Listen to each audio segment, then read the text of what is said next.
Giving it a little more thought, the Jeff Okudah trade doesn't prohibit the Falcons from pulling the trigger on a cornerback in round one. And we'll also talk about how the Falcons scheme might be the perfect fit for getting the most out of Okudah moving forward. You are Locked On Falcons, your daily Atlanta Falcons podcast. Part of the Locked On Podcast Network, your team every day.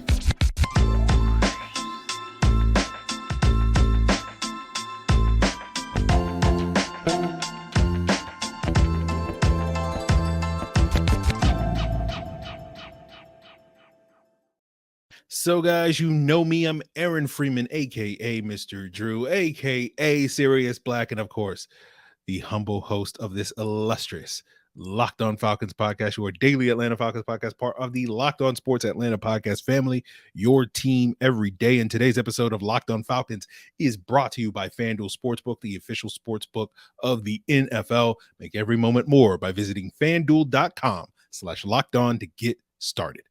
And guys, we thank you for making Locked On Falcons your first listen each and every day. Of course, you can subscribe or follow for free on YouTube or wherever you listen to podcasts. And give us 5 stars while you're there on your preferred podcast app, and give us a like on YouTube, all that and more. So later on today's episode, we'll be joined by Kevin Knight of the Falcoholic and the Dirty Birds and Brews podcast to talk through some of the Falcons' potential first-round targets at the top of the draft, which will include talking about the cornerback position. And that gets us into the opening topic of today's episode, which is, now that I've been able to sleep on it a little bit further, I feel like I'm going to, roll back the idea that the Falcons trading for Jeff Okudah means that they won't be taking a corner at 8. And the reason I say this is mostly due to the unknown status of Casey Hayward and his future here in Atlanta. Back in January and February, I was under the assumption that the Falcons would wind up cutting Hayward to start the offseason. And, that's why back then on the podcast, I was of the opinion in January and February that cornerback would be the most likely pick for the Falcons at 8. And of course, March rolled around. The Falcons did not cut Casey Hayward. And so it was like, oh, that's that. Casey Hayward's going to be the Falcons starter opposite AJ Terrell for a second year. But now I sit here and go, maybe not, right? We saw something similar happen with Mike Davis, the running back last year, where many people thought he would get cut at the outside of free agency, and the Falcons did wind up cutting him, but only after they drafted Tyler Algier, and it came the week after the draft. And we might have a similar situation with Casey Hayward this year. And obviously time will tell on that situation. But while I will continue to reiterate that I think plan A for the Falcons that I've been, saying on this podcast since the start of free agency, basically a month ago, that plan A is for the Falcons to take a pass rusher at 8, someone like Tyree Wilson of Texas Tech, and then grab a cornerback later in the draft. But we know the draft is pretty unpredictable, and everybody has a plan until they get hit, is the old adage. And hopefully no one's going to be hitting people during the draft, but you get what I'm saying, where things could happen and you have to kind of zig and zag and make adjustments and adapt and all that stuff, overcome everything. And so plan B, if plan A is to take a pass rusher at 8 and wait on a corner, plan B still may be taking a corner at 8, someone like Oregon cornerback Christian Gonzalez, if he's on the board.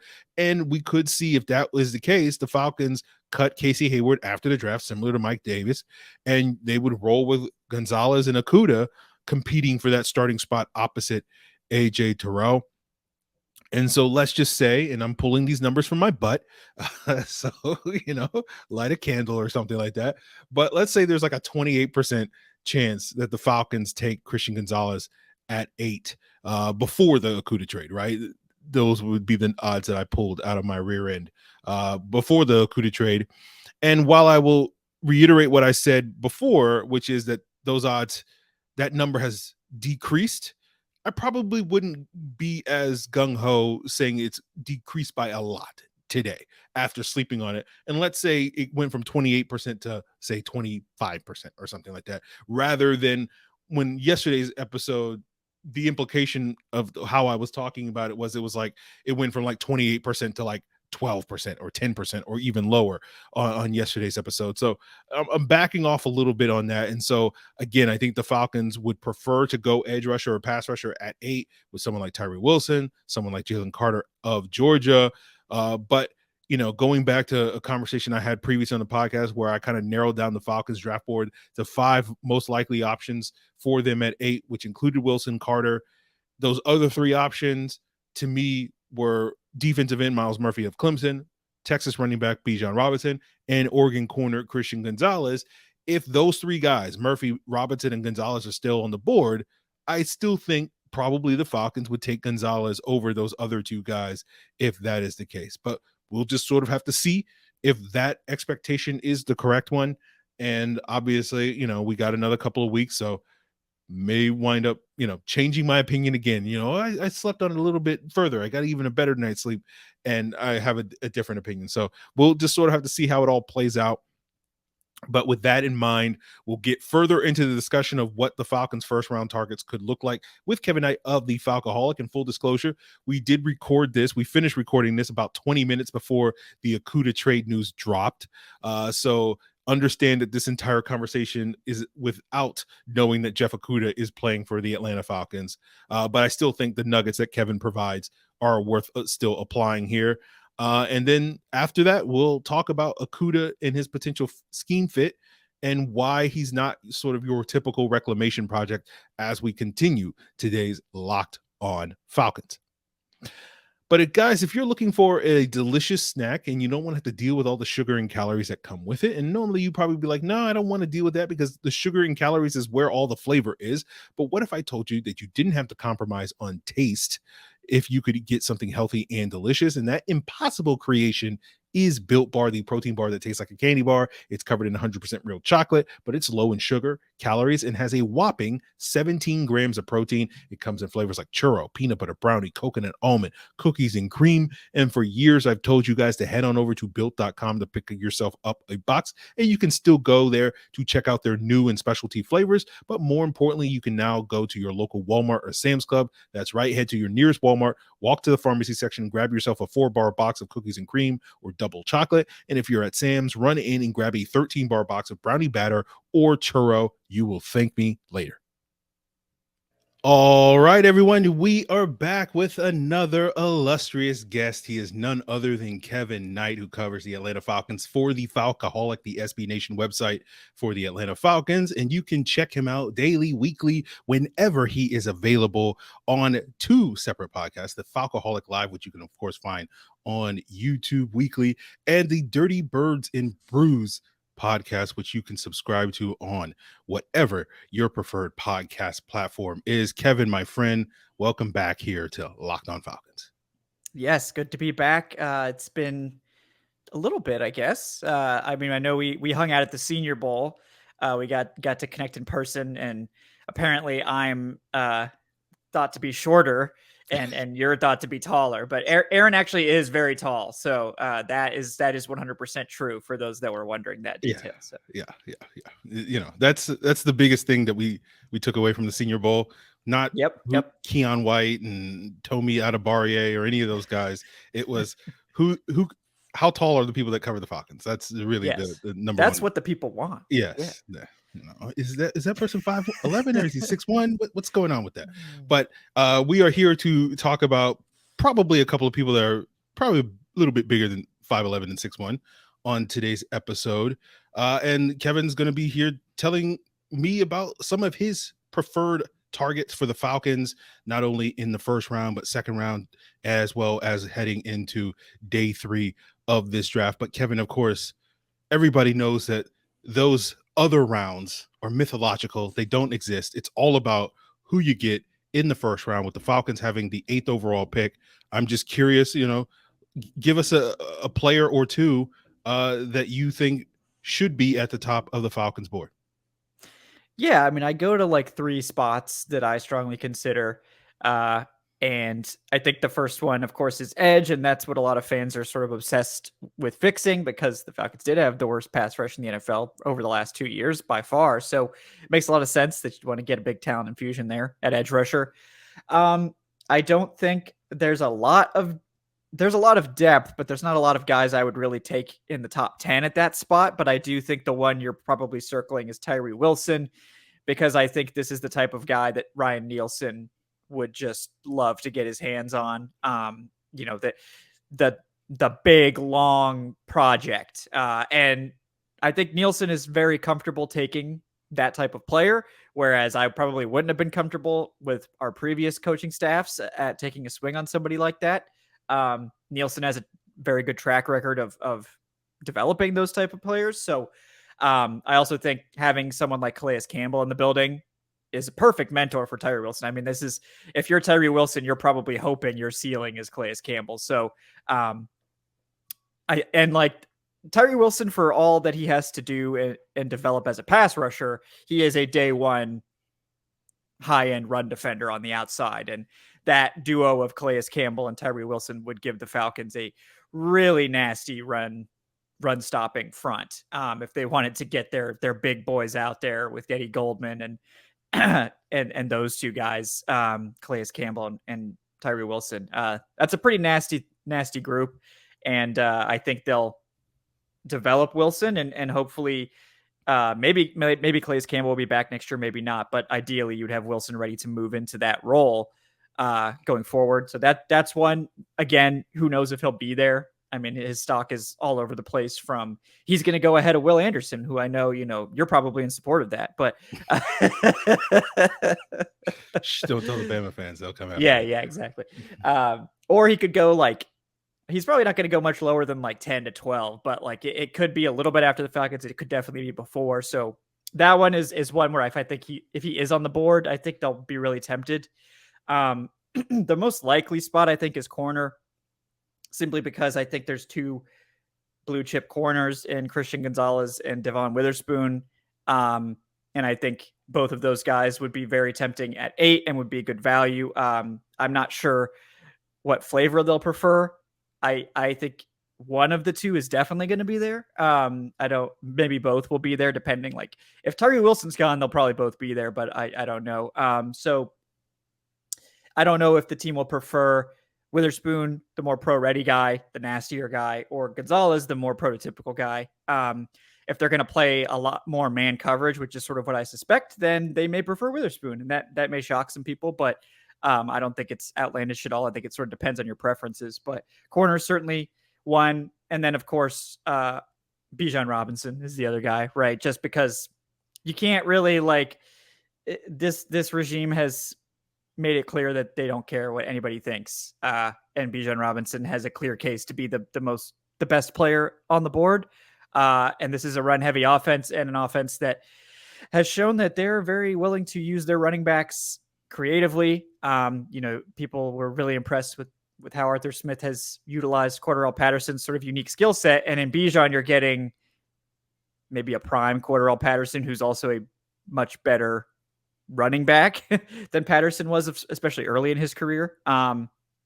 So I can't be too upset with them just taking a guy who on a lot of boards is a top 3 player. So that one is definitely one everyone should keep in their head. And, of course I'm sure on this program, based on the sign behind you, that you're not letting anyone forget that Bijan Robinson is in play at 8. So I don't know what you're talking about, Kevin. So yeah. We'll just roll with that one. Oh wait, I forgot to take that. That's for the video watchers on YouTube. If you're watching audio, then that's another reason for you to make Locked On Falcons your first listen on YouTube, as well as your preferred podcast platform, to get that going. I think all 4 of those guys are certainly in the mix for the Falcons in the first round. Obviously, I think the Bijan conversation is basically, to me, kind of the break glass in case of emergency.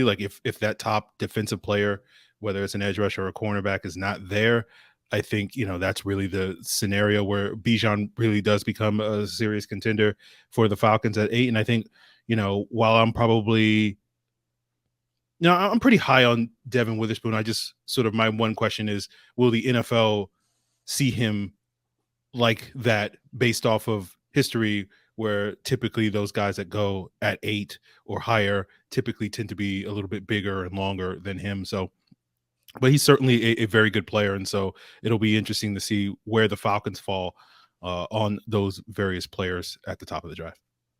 Yeah. No, I mean, I get it. I know the Falcons really care about that football character, that competitive toughness. And like, that's why Nolan Smith probably deserves to be in that conversation too. But they, Witherspoon is that like sort of, lunch pail guy, right? Eats glass on the field, all chirp team, they value that stuff really highly. So that sort of thing could be one of the things. And like, look, the tape for Witherspoon is just out of this world. So, can't be too upset with that. But yeah, Gonzalez definitely the more prototypical guy that you would see go. And that's why he's probably going to be the less likely of the two to be on the board at 8, especially if the Raiders don't take a quarterback, then you have to think that Gonzalez is a serious consideration for them. Yeah, definitely. So, guys, there's more to come here talking about Jeff Okudah, why the Falcons scheme under new defensive coordinator Ryan Nielsen might be able to get the most out of him as we wrap up today's Locked On Falcons. So before we wrap up today's Locked On Falcons, guys, I do want to thank everyone that is an everydayer, every single person that makes Locked On Falcons their first listen each and every day, 5 days a week. I hold a very special place in my heart for you every day or so. Please continue to subscribe to Locked On Falcons. And for those of you that want to be the type of person that gets a shout out on this podcast for listening every single day, make sure you subscribe to Locked On Falcons on YouTube or your preferred podcast platforms. Rate us 5 stars, give us a like, all that and more. So let's talk a little bit more about Jeff Okudah, and let's talk a little bit about reclamation projects. You heard me talk about this on yesterday's episode, talking about this trade, and you heard me talking about my disdain for reclamation projects. And this would be the perfect opportunity for me to rehash my Josh Rosen takes from the summer of 2021. And I did a whole podcast about how he wasn't going to necessarily work out. And meanwhile, the fan base, or a large percentage of the Falcons fan base, was like, oh, Atlanta's the perfect place for Josh Rosen to develop and live up to the status he did. Right? Jeff Okudah is a reclamation project, and I'm not going to say do what the Falcon fans did in the summer of 2021 and say Atlanta is the perfect place for Jeff Okudah to resurrect his career, but I do think the Atlanta Falcons scheme has the potential to do very good things for him. I went back over the last day or so and watched 5 Lions games from this past year. So good from Jeff Okudah, bad from Jeff Okudah, all the things in between. Also got to see quite a bit of Mike Hughes. Maybe I'll share with you some nuggets from that, although it's not going to be as positive as my Jeff Okudah takes are going to be. And, I think with Jeff Okudah, if you're expecting Jeff Okudah to kind of turn things around and look at the player or look like the player or prospect that was taken 3rd overall and basically be the highest drafted cornerback until Derek Stingley went last year, number 3 overall in basically the last decade, I think you're setting yourself up for disappointment, right? This goes back to my whole thing with the reclamation projects, which is that people are too focused on what a player did in college 3, 4, 5 years ago and not looking at what the player is in the NFL. The whole reason that we look at the player's college film is to project them into the NFL. And we're just basically making educated guesses on what he would be in the NFL based off of his college film. But once he gets in the NFL, you don't have to guess. The answers to all the tests are right in front of you, And so like when people still focus, that's, I'm not going to go on this rant, but that's why like when people sit here and say, oh, Desmond Ridder's a 3rd round quarterback and 3rd round quarterbacks don't work out. And it's like, yeah, but most 3rd round quarterbacks did not play as well as Desmond Ridder did, in his first 4 NFL starts going back over the last, 10, 20 years or whatever. So like the idea that he's just a 3rd round quarterback to me is just like, that's just a thing that people say. Right. But again, not going to get into all of that. But I think when it comes to Jeff Okudah, his film shows you that he can still be a good corner. Right. I still think rather than being that CB1 top of the league type of talent that he was drafted to be, I think he can be a CB2, a high-end CB2. The comparison I would make is the type of player that I think you can expect Jeff Okudah, if he reaches the ceiling here in Atlanta, is to be a Jamel Dean type of player, right? Jamel Dean is the number 2 corner across from Carlton Davis in Tampa Bay, just got a lucrative $13 million a year contract from the Bucs this offseason to continue to be that number 2, and he might be the highest paid number 2 cornerback in the league, if I'm not mistaken. Maybe there's another player above him or whatever, something like that. And so like I could see that Jeff Okudah still going down that path, but if you're expecting him to be Patrick Peterson or Jalen Ramsey based off of where he was drafted, I think you're going to be barking up the wrong tree when it comes to that. But I think, whether he gets to that Jamel Dean level remains to be seen. But again, I think it's a realistic goal to have, right? And one of the things I noted on yesterday's episode in watching the initial film was how Jeff Okudah shadowed Justin Jefferson in that week 3 game against the Minnesota Vikings. And Jefferson was held in check, had one of the quieter games of his season with 3 catches for 14 yards. Now, it wasn't because Okudah shut down Justin Jefferson. It was the Lions scheme that shut down Justin Jefferson because they basically bracketed him every single play, right? Okudah would be in man coverage, but he would consistently have safety help over the top. So Okudah could kind of hang back, trail Justin Jefferson. If anything underneath came, Okudah could jump it, and the safety would be able to take anything over the top on that. And so that was their sort of strategy. And I think with Jeff Okudah's skill set, watching these multiple games, he's capable in man coverage, but I don't think he's really the cornerback that you want to leave on an island in man coverage, especially against some of these quality receivers. I noticed watching several games, there was just too many times in the fourth quarter where a team would basically get a big play against Jeff Okudah to either set up a potential score or an actual score. And like that gives me some pause about him playing in a man heavy scheme. And we talked a little bit yesterday about him getting benched late in the season against the Carolina Panthers, that week 16 matchup between them. And that seemingly came after a third quarter bomb that he gave up, a 47-yard bomb to DJ Moore that set up a touchdown right after halftime. And that particular play, the Lions were in cover 0, and Okudah had to defend a deep post against a speedy receiver like DJ Moore with no safety help with that cover 0 look. And, I can't be too mad at a basically, the scheme kind of leaves you out there to dry if you're a cornerback. It's like cover 0, you're either getting a sack or you're giving him a touchdown. That's the way I kind of tend to think about it. It's either a sack or a touchdown. And so like that was one of those situations where Okudah gave up that big play, set up a touchdown. I'm not really mad at him for getting beat on that particular play, although certainly I'm sure, people can nitpick his technique and all those various things that would have allowed him to not get beaten as badly as he could have been. But he got benched right after that. And part of me wonders, was that an accumulation of factors that led to his benching, or was it that specific play, or maybe there were other things, in addition to his play on the field that I'm not aware of that led to his benching or whatever.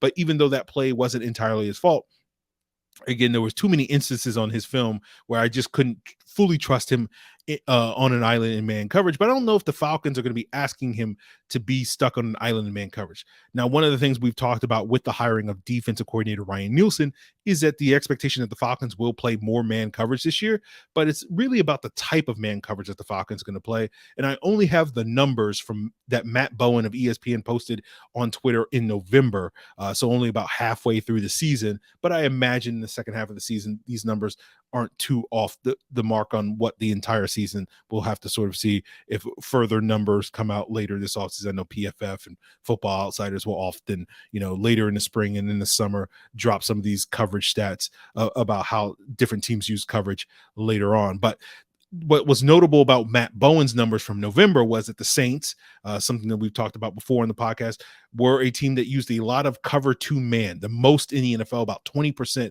of their coverages were cover 2 man, according to Matt Bowen. That was the most in the NFL. The next most was the Buffalo Bills at 14%. Notably, Detroit was 4th on that list with 11.8%. And by the way, the Falcons last year were 29th at the midway point of the season, with about 2.9% of their coverage shows being that cover 2 man look.